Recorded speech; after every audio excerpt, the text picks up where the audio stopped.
What? Bugles. Bugles, cap guns, sirens, firecrackers, war whoops. Cobbler's Corner was a madhouse. Traffic had to beep an inch through the mob.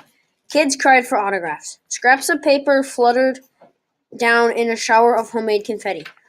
A beaming Mr. Cobble handed up a certificate to Maniac for the year's worth of large pizzas. Maniac accepted it and said his thanks. The undone knot lay in a coiled heap at Maniac's feet. Mr. Cobble grabbed it. Already people were guessing on how long it was. The yelling went on and on, the way yelling does if only to hear itself. But one person wasn't yelling, Amanda Beale. She was holding one of the homemade confetti scraps, gaping at it. Then she was scrambling across the sidewalk, the street, shoving people's legs aside, grabbing more scraps, crying out, "Oh no, oh no!" And then she was running. Maniac saw. He leaped from the table. He picked up a scrap. There was printing on it, about Africa.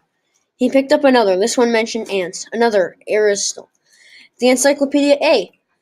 He followed the scrap paper trail up Hector and down Sycamore all the way to the Beals' front steps. The only thing left of the book was a blue and red cover. It looked something like an empty loose-leaf binder. Amanda was hunched over, rocking, squeezing it to her chest. "It was my fault," she sobbed. "I got careless. I left it in the living room. Anyone could look through the window, and..." She clenched her eyes so tightly it was a wonder the tears got out. More than anything, Maniac wanted to hug Amanda and tell her it was okay. He wanted to go inside, be with his family, in his house, his room, behind his window. But that wasn't the right thing. The right thing was to make sure the Beals didn't get hurt anymore. He couldn't keep letting them pay such a price for him. He turned and headed back up Sycamore. Maybe the man with the can of worms voice was right. Back to your own kind. Back to your own kind. He never got farther west than the far curb of Hector Street because McNabb and the Cobras were there to meet him, grinning, leering, hissing. "Yo, baby, we hear ya got a little pizza prize there. Come on back. We missed ya. We've been waiting for ya." So he turned and started walking north on Hector, right down the middle of the street, right down the invisible chalk line that divided East End from West End.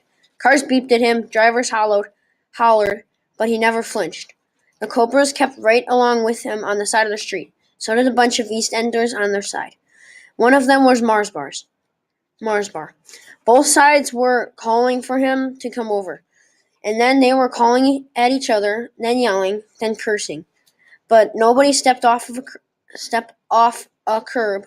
Everybody kept moving north, an ugly, snarling black and white escort for the kid in the middle. And that's how it went. Between the curbs, smack dab down the center, Maniac Magee walked, not ran, right on out of the town.